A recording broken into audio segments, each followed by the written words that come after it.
You're listening to Just Hit Play with your hosts, Peter and Nick Cabral. If you're tired of your stagnant, streamed music feed, then strap yourselves in for an intergenerational sonic journey through Peter and Nick's favorite songs. Welcome to episode 118 of Just Hit Play. I'm your host, Peter. With me is my co-host, Nick. Nick, how's it going? It's going pretty well. I just had school today and been relaxing after that. So, yeah, all in all, a good day. Had a good weekend as well. It's good. Yeah, it's really warm here. So I'm going to take a nap, I think, pretty soon myself, as soon as it... because it's going to get up to, I think, 33, 34 degrees today. So, yeah, it's time for a nap. Yeah, enjoy that. Naps in the heat are always kind of good. Thank God for air conditioning. That's all I got to say. Yeah, I don't know what you guys would do without that. Oh, can you imagine what it would have been like before air conditioning was invented here in Australia, where the humidity, I think the other day was like 80% and it got up to like almost like 42 degrees. Like, what do you do? I wouldn't know. You just freeze water bottles and then put them on your head, I guess. Lounge around with a water bottle on your head. Yeah, if you had a freezer, I guess, yeah. Yeah, true. Oh, yeah. Dark times. Dark times indeed. I'm recording in my house, and next door they're building a house. So if you do hear some noise, electrical equipment going off, my apologies. They are building a house, so there's not much I can do. I could ask them to stop, but I don't think that'll work. So we'll just have to work through it. Yeah, I don't think they take too kindly to that. No, but do you know what they did to us? My internet was pretty slow. And I couldn't understand why. There's a company called Optus, and we finally called Optus because it wasn't speeding up. It was just really, it was okay, but it was really slow. And finally they sent a technician over, and apparently the wire had been cut where it connects the NBN, which is the National Broadcasting Network, broadband network, sorry, that connected to the house had been cut, and they think that it was done next door while they were doing the construction. And I was on the 4G backup on my Wi-Fi, so I was just on 4G, I don't know for how long. And they finally reattached the wire, and my internet speed is back up to where it should be. Damn. So, yeah, that explains it. It's a good thing they got the tech out. Holy. Yeah, because I wouldn't have had a clue that the wire was cut, because we have almost like a shared driveway with my neighbor next door, and they're moving a lot of equipment, like a lot of like big trucks, and there was a cement truck that went through, and we think maybe they clipped the wire and cut it, but either they didn't notice or they were too chicken shit to tell us that they had cut a wire. So yeah, we had no idea. Just the joys of living next to a construction site. It's been so much fun. Anyway, let's get into some music. You're going first this week, so tell us about your artist. I'm very excited to tell you about Ken Carson. Ken Carson is, to say it simply, he is Playboi Carti's son. He may as well be his biological son. He was birthed out of the wave that was started by Playboi Carti and his album Whole Lotta Red. He is next up in terms of the rage music genre, right. And he's really carrying that torch that Carti started. And this song that we've got this week, it's called Fighting My Demons. It is just on Ken Carson's most recent album, A Great Chaos, which dropped in December. And Darren, why don't you just hit play on Fighting My Demons? Where the fuck my blunt? Where the fuck my cup? Where the fuck my wrist? I'm swinging on kids. I'm swinging on kids. You know I'm a cheaper. You know I'm a cheaper. I'm flying Jamaica Eagle. Big can, no need 4-5 long heater. Can't be too city. This bitch said she was hungry. This dick what I feed. I'm on the block, turning on trade. Yeah, 3 5s a reason. Yeah, you know I'm a... All right, so that song kicks off with a lot of energy and really carries that the whole way through. So tell me, please, what did you think of Ken Carson's Fighting My Demons? It's funny, what I put in my notes is that it sounds like Playboi Carti. That's what I put there. So the fact that you alluded to that at the beginning was quite interesting. Now, for a hip-hop artist, Ken Carson is a very unusual name usually there's some kind of moniker or there's like an artist name. Is that his real name, Ken Carson? I believe that's his real name. Yeah, he just goes by Ken. Cool. Guess. But you're right. It's an unconventional rapper name for sure. Well, to the point where before I heard it for the first time, I wasn't exactly sure what I was going to be hearing. Whether it was going to be like country, a pop artist. I wasn't expecting like a Playboi Carti-esque type of music. So yeah, that definitely took me for a bit of a surprise. Yeah, I can see that. But once you realized what you were in for, did you like it at all, or are you just confused? No. Okay, so let me tell you what I liked about the song first. I like how dark it is. I think, again, when we're talking, I love Playboi Carti. Some of the music that you've got me to listen to is right up my alley. I like dark music. I like angry music. But I like angry music where it's pointed in a direction. I don't like angry music for anger's sake, like Limp Bizkit or Korn. Like those kind of bands I don't really like because they're just angry because they think it's supposed to be that way. I don't know. I don't like that kind of music. I like Rage Against the Machine. I like 9 Inch Nails. I like anger where it's directed. And I feel, Fighting My Demons is a perfect description of where his anger is directed. Where his, is it neurosis? I don't know. Like where his mind is going to his demons. I like that. What I think lets this song down is the autotune. And I'll explain why it does. In a genre where your voice is everything, why would you want to sound like everyone else? That's the part that baffles me. Yeah, I hear what you're saying, and as you've been a crusader against autotune this whole time, I'm not shocked in the slightest by that being your feeling, because like Ken Carson, I don't think I've ever heard him rap without autotune or vocal effects on his voice. I don't think he's ever made music without that. So I don't even know if I would like it without the autotune, because that's just all I know. And go ahead, please. Yeah, I was just going to say that it's again, he's carrying on the tradition of his voice being an instrument and what he does to his voice becoming part of the beat. That's the lineage of Playboi Carti, where the voice is meant to just meld into the soundscape of rage and noise, not really stand out or stand above it. So I think that's what he's going for here. Right. Yeah, I don't mind vocal effects. And you said it perfectly. We've talked about this in the past. From a traditional rock and roll person, where I come from, there's always effects being put on guitar, whether it's distortion, chorus, wah-wah pedal, whatever. And so to make the guitar sound different, and as a hip hop artist, your voice is your instrument. I understand and accept that at times you might want to change the way your voice sounds. And I get that with the rage music that we're listening to, adding a vocalizer or adding an effect on your voice. I get it. It's probably needed. I just wish you would have chose something else. Yeah, and honestly, I would be down to hear what he sounds like without vocal effects. Yeah. Like, maybe it's not bad. Yeet, who is again one of the most prominent artists in the genre, he for the first few albums he dropped, same thing, only ever used effects on his vocals. And then on his last album, on the last song, he dropped all that and just released basically a straight rapping song, very mellow, low-key rapping song with no vocal effects, and I really liked it. So maybe Ken Carson's got that up his sleeve too at some point. It could be a concept album where, as you said, if the vocalizer, the autotune is on all the songs, maybe that's a concept he's doing. Who knows? I don't know. If I was a rapper, again, a 50-year-old white guy, if I was a rapper, I want my voice to sound distinct and different.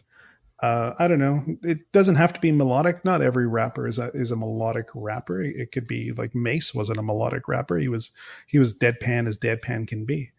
Um, just a personal little gripe I have with the song. I think it's also important to for me to say that Ken Carson, he's from Atlanta. He's an Atlanta rapper, which is how we met Playboi Carti and got signed to his label. But in Atlanta rap, there's a very long running tradition of vocal manipulation. I think that sets Atlanta rap apart from any other regional genre. Is Atlanta has its roots in creativity with vocals. If you look at Outkast, they're sort of the first prime example of doing that, where they had extremely unique vocals and were always experimenting with different inflections and different tendencies. And then moving forward, you have Gucci Mane, Future, Young Thug, now Playboi Carti, who have all carried that torch and emphasize manipulation of their vocals over almost anything else. So I think Ken Carson is really just paying that tradition forward. And this is an Atlanta rap song. There's no doubt about it. Like, yeah, it's in the rage genre. It's a rage beat, but it feels very Atlanta to me.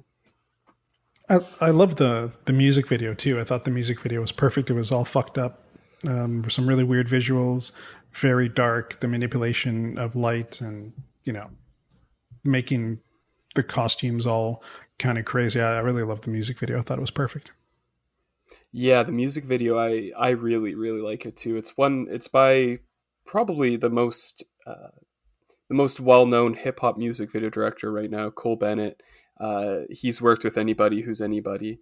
And I think this is the first time he worked with Ken Carson. It's a fantastic video, though. I think it's almost like a 2023 Nine Inch Nails type video where it's just super dark and jarring.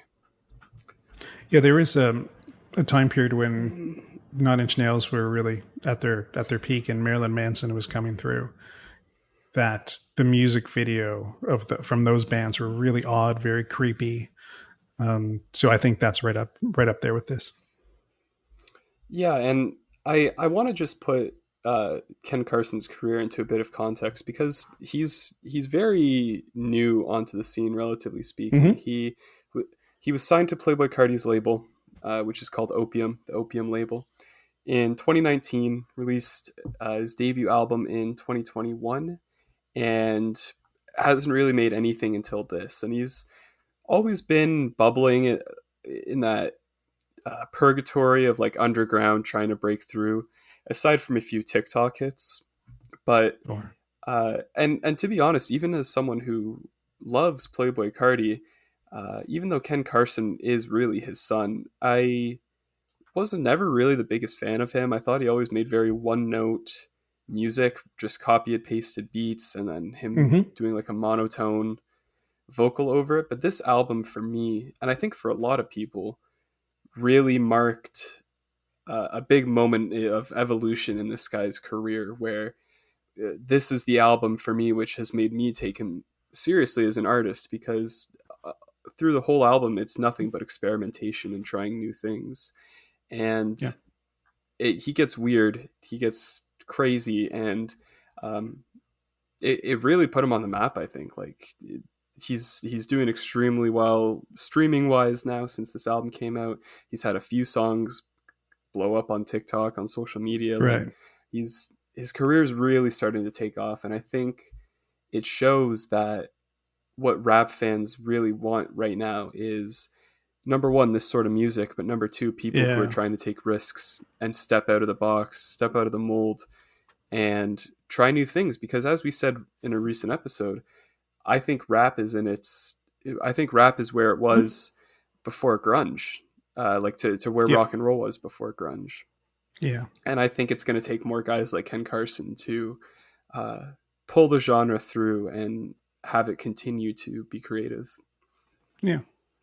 No, I think when you're young and of this age, taking risks is almost necessary. When you become an older band or an older artist, sometimes you should revert back to type because you've sort of honed your craft and you can sort of figure out what works and what doesn't work. But I think for younger artists, take risks, try different things, fuck around. Like, I think that's the best thing you can do. Absolutely. And Ken Carson, he's 23. He's my age. Yeah. And I think now really is, like you said, the perfect time for him to experiment. Yeah. And I think it's really cool that with this song and this album, A Great Chaos, it seems like he's honed in on how he wants to distill his music into just the soundscape of like hedonism and unholiness, and just put it out into sonic form. Like, that's what it is to me. It's just pure senselessness and doing whatever he wants and just having fun with it. So I really, really, really love this song. I really love this album, and a lot of people do too. And the reason I played the song isn't necessarily because I thought you'd love it and it would be in your rotation forever, but I feel like in the same way your responsibility on here is to put me onto the classics or songs that my generation should appreciate. I feel like my responsibility is to keep you updated on what the trends are, what young people are listening to, what's happening in the music scene. And this is a perfect example of where rap music's headed, where what people my age are listening to, what people with music tastes like mine are listening to. Ken Carson's the guy. Well, and that was the whole point of the podcast, is when, before we even started the podcast, we were trading music back and forth, where I was so sick of my music that I asked you to let me know what you were listening to, because I needed new music. So you're just redefined or defined the reason for the podcast. Exactly. And yeah, like I said, I didn't never expected you to save this to your phone and listen to it all the time, but I'm just sort of throwing this at you and being like, here, this is what's popular right now. Yeah, it's a great car driving song. Windows roll down late at night, just on full. It's a great song to listen to when you're driving. Yeah, the bass, the beat, it all sounds fantastic in a car. Yeah, really, really good stuff. Yeah. No, like I said, that's the only thing that threw me off was the auto-tune. I appreciated the song in every other way. I just wish he would have let his voice just do what his voice does, I guess. Yeah, I understand what you're saying, because in a way, if he really leaned in more into the Young Thug style of just doing crazy vocal inflections without that effect, I think that'd be cool. Yeah. Well, let's see so is this a new album that he's released? Yeah, it just came out at the end of last year. Okay, and cool. You did mention that. Sorry. Yeah. Yeah, it's doing really well. It debuted at number 11 on the Billboards. It got a 7.8 from Pitchfork. Like, it's doing quite well. Okay. So excited to see what's in store. Yeah. Well, let's see what his future sound is like. So let's revisit him when he releases a new album. Yeah, let's do it. Cool. All right, are you ready to get into some Madonna? I am very excited to get into Madonna. No pun intended, obviously. Okay, so what I'm getting you to do for the next couple of tracks is to watch the music video that accompanies the song. In the 90s, so this song technically came out in 1989, but we're going to pretend it came out in the 90s. How much money was being put into music videos?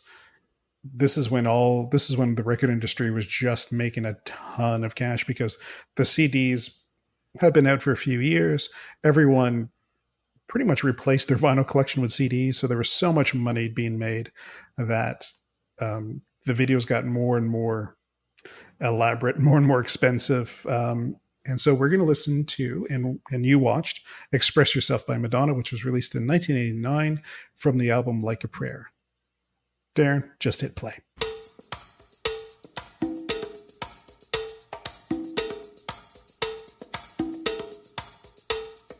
Come on, girls.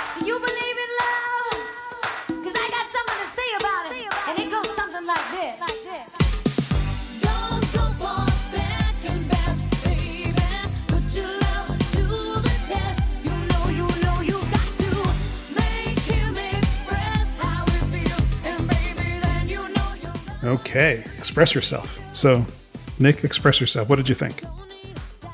I think this is an absolute capital B banger. I love this song, love the video, obviously, but I get it. I get why Madonna was extremely, massively worldwide popular at her peak. I get it. This song is fantastic. Yeah. So let's quickly on the video. At the time of its release, it was the most expensive video that had ever been made. In 1989, it cost $5 million to make. In today's money, that's equivalent to about $12 million just to make the video. So right off the bat, you know that there was money to spend. And obviously, you're spending money on Madonna, who the return will be good. It's a pretty, especially at this time in the late 80s, early 90s, the return on Madonna's records was a pretty good deal. That you were going to get money back from your investment. Put it that way. I guess it was a very safe investment. Yeah, it was pretty safe. The director is David Fincher. No way. Yeah, so that explains a lot. The director. Actually. Yeah. Another reason I wanted you to watch this video, because a lot of these amazing directors would have started in the 90s as music video directors. Okay, so do you have any other examples other than David Fincher? Yeah, there is quite a lot of directors that would have started. Spike Jonze, who you're going to listen to, you're going to watch a video for Spike Jonze next week, is a good example of a director that did a lot of music videos. Michel Gondry, who did Eternal Sunshine of the Spotless Mind, worked with the White Stripes, other bands. So a lot of artists, a lot of directors would have gotten their start doing music videos. That makes sense, I guess, like with how big music videos were at the time, with MTV and Much Music and all that. I guess that was a good way for people to break through. Exactly, and one of the things I thought we'd go through is what are the most expensive music videos of all time. Now, we talked about Express Yourself was the most expensive music video made at the time. Subsequently, is now the third most expensive music video ever made. Okay. Damn. So, number one, released in, again, there's going to be something the year is going to be what where you see everything in common, okay? So, Scream by Michael Jackson and Janet Jackson, which came out in 1995, was the most expensive video ever made, coming in at $7 million in 1995 to about $13.5 million equivalent today. Then Madonna has the next three biggest videos of all time, which was Die Another Day, Express Yourself, and Bedtime Story, all coming in around the $5 to $6 million mark in the subsequent years they were being made. And then the number 5 song was Estranged by Guns N' Roses, which came out in 1993. Okay, yeah, so that was the gold rush of music videos that era. Yeah. So the top 5 videos was 1995, 2002, 1989, 1995, and 1993. The closest one, subsequently in the years, was one by Gwen Stefani, which came out in 2016, called Make Me Like You, which I don't know the song. So that's the 6th most expensive music video ever made. So all the music videos, all the money to make music videos was pretty much the 90s and late 80s. That's when all the money, as I stated earlier, the record industry had so much money. So yeah, so that's when all the expensive music videos were made. Well, every music video that I've seen that you've listed or that's come out around that time has had fantastic production value. Like this one and the Beastie Boys last week and Shakespeare's Sister, like all fantastic, really, really good music videos. Like you've picked very well or just a lot of them were really good. This one's no exception. This one might even be my favorite, to be honest. Yeah. It's fantastic. It's an incredible music video. So it was sponsored by the classic film Metropolis, which came out in 1927, which was groundbreaking for its time.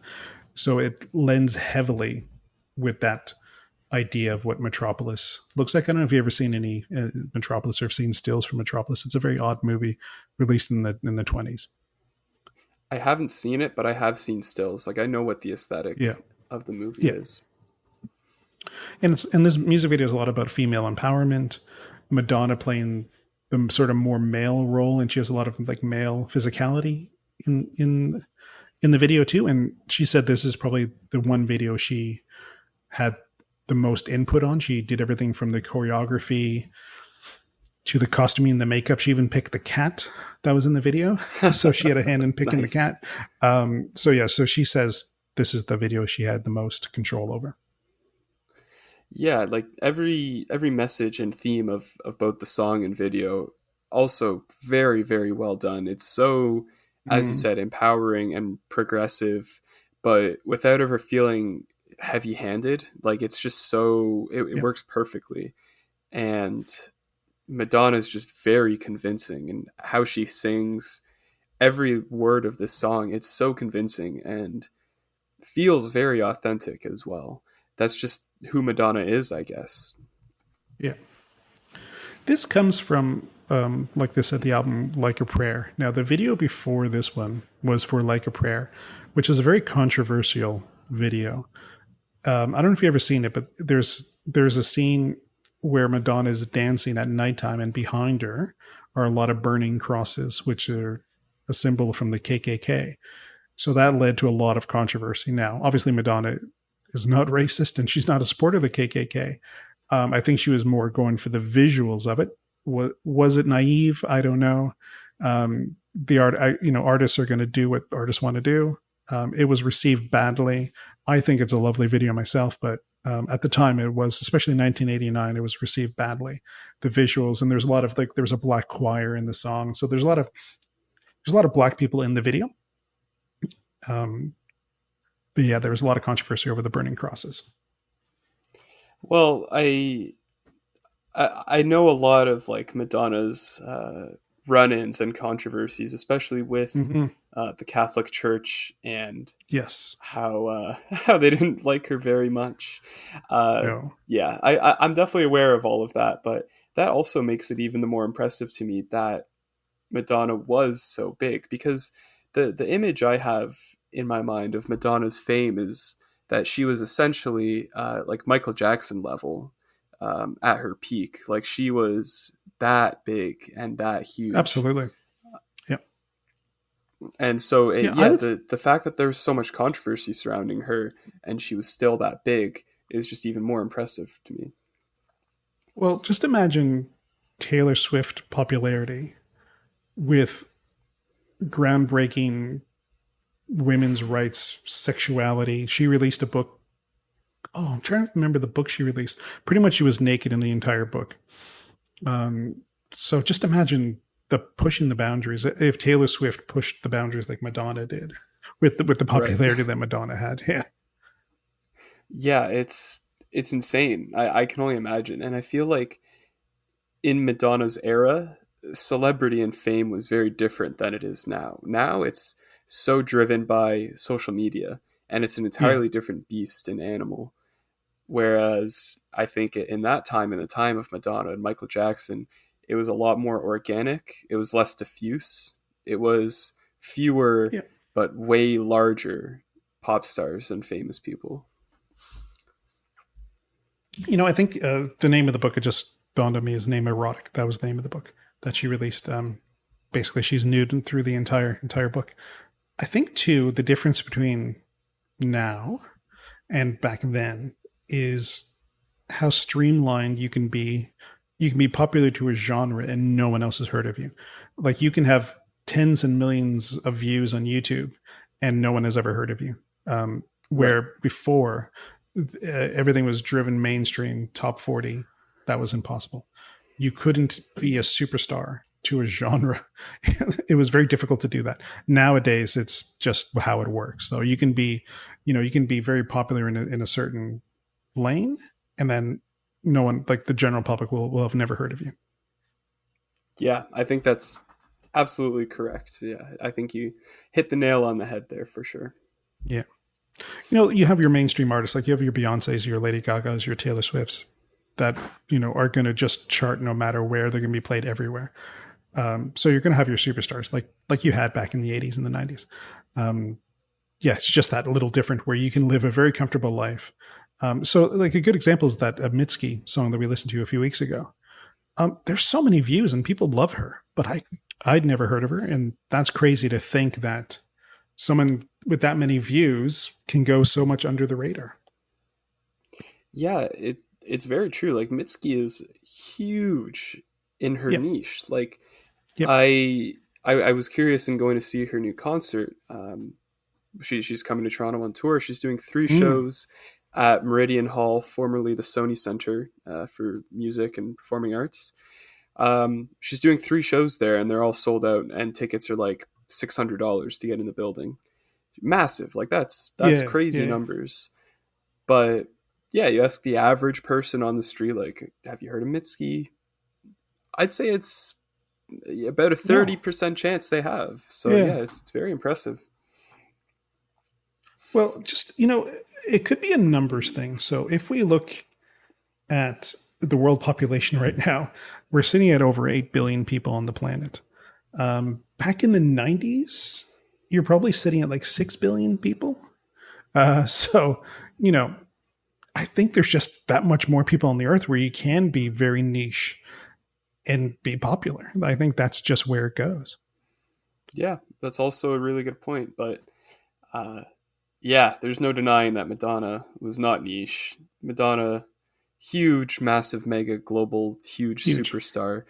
Yep. And I have to say, like, I love her music too. Like, video aside, fame aside, I really like this song just as a song. I think it's really, really good. It seems almost like very Prince inspired to my ears, at least, like that the merging of like pop and funk. I guess it does seem very Prince-like to me as well, and I love Prince, so no surprise I enjoyed this song. No, very good ear, because this was a tribute to American funk and soul band Sly and the Family Stone. So very good ear. Okay. Yeah. So you definitely heard funk and you heard some soul in there, and Sly and the Family Stone. I don't know if you know Sly and the Family Stone, but they are amazing. I haven't actually never heard of them. Okay, so so there's no Prince production on this song. Nope. Okay. When we get back to the, after we do those music videos, maybe I'll get you to listen to some Sly, because Sly is amazing. Cool. Sounds good to me. Always down for some funk. Yep, funk and soul. Yep, Sly is fantastic. Okay, so there it is. Yep, I'm glad you liked the song. I think this is one of Madonna's best songs. She was a trailblazer, ahead of her time. I think she's, as you get older, you get a little daftier and a little crazier. I think she's up there right now. There's a funny story where Angie went to go see Madonna in concert about 5 years ago. And I think the show was supposed to start at 7, and I don't think she got on stage till about 11:30 at night. Okay, she's like a Lauryn Hill. Yeah, which meant everyone was pretty much stranded because the buses that stopped running, trains that stopped running, because they didn't get out till like 1 o'clock in the morning, I think.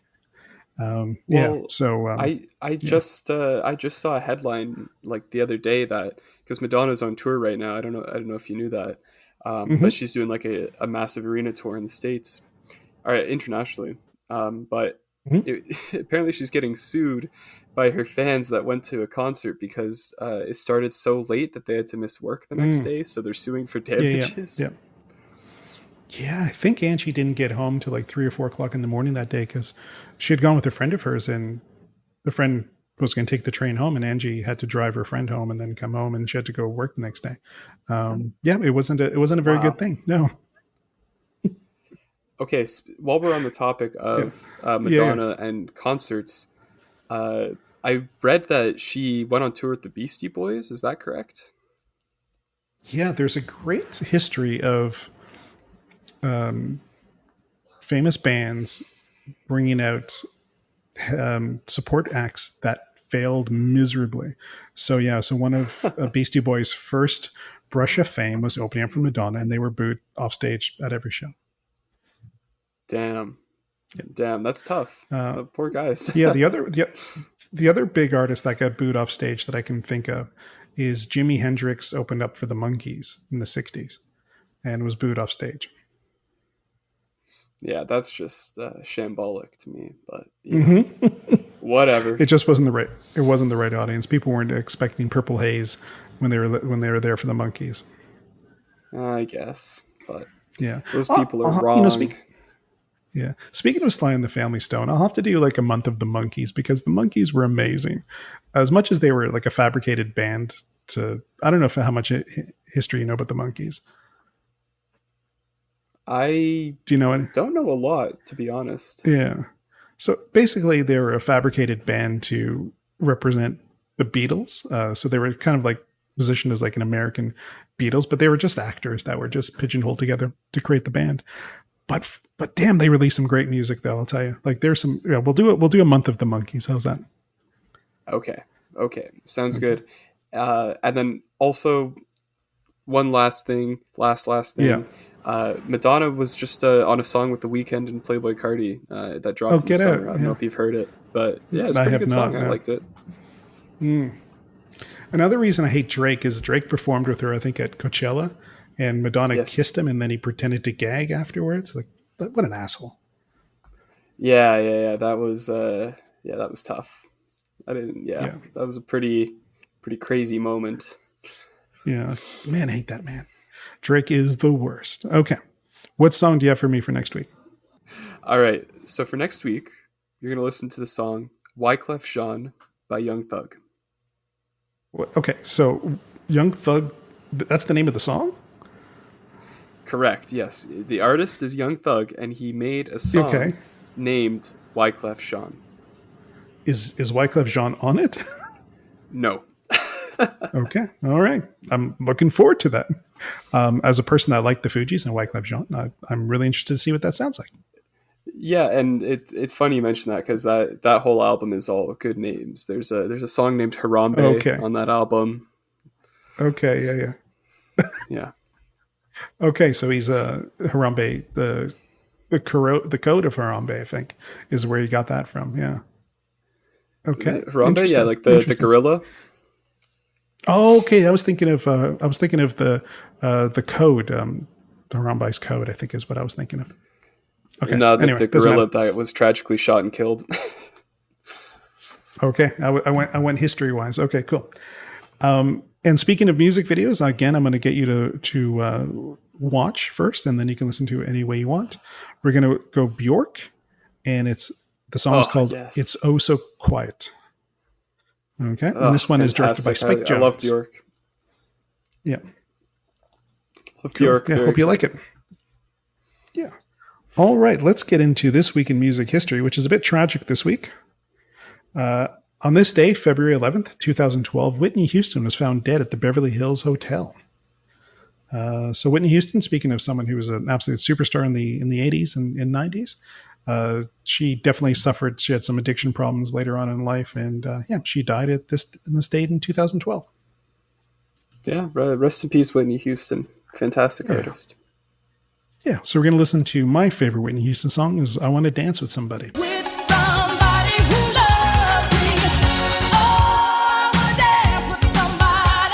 All right, so Nick, what are your plans for the rest of the week for you?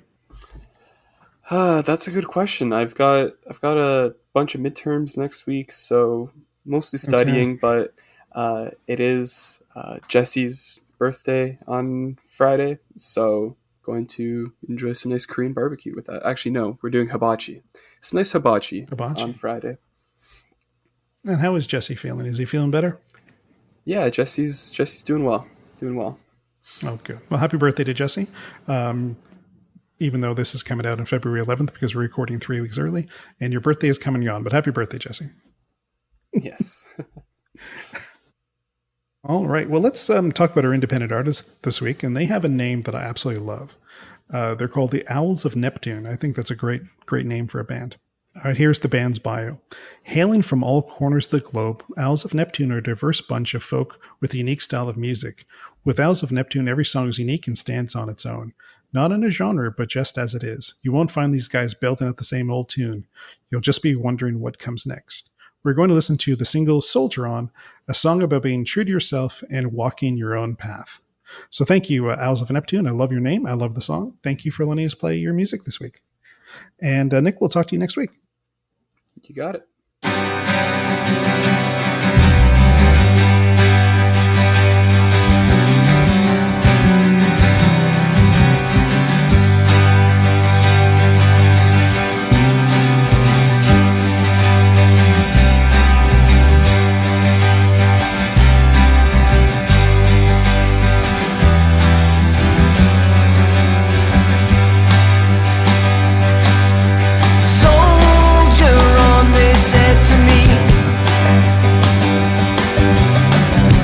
I never asked them anything.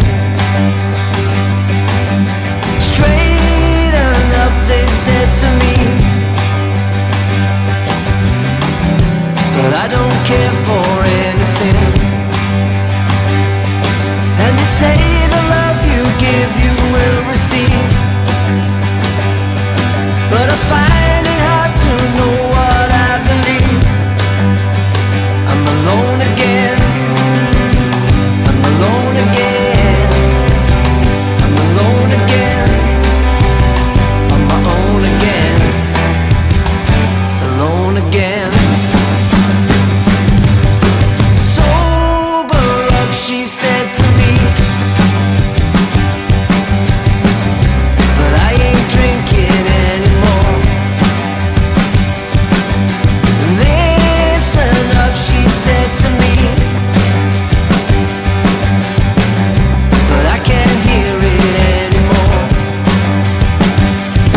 Is it only in my mind that I feel free? If I let you in my heart, you don't see. I'm alone again. I'm alone again. I'm alone again. On my own again. Alone again.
You've been listening to Just Hit Play. To contact your hosts, Peter and Nick, or to be featured on an episode as musical talent, email justhitplay7300@gmail.com. Keep up to date with news and announcements by following on Instagram and Facebook, linked in the show notes. Subscribe on your favourite podcatcher to tune in next week for more sonic delights. And if you can't wait till then, check out the Just Hit playlist on Spotify, linked in the show notes. A special thanks to Braden Munch for the theme song, and thank you for listening.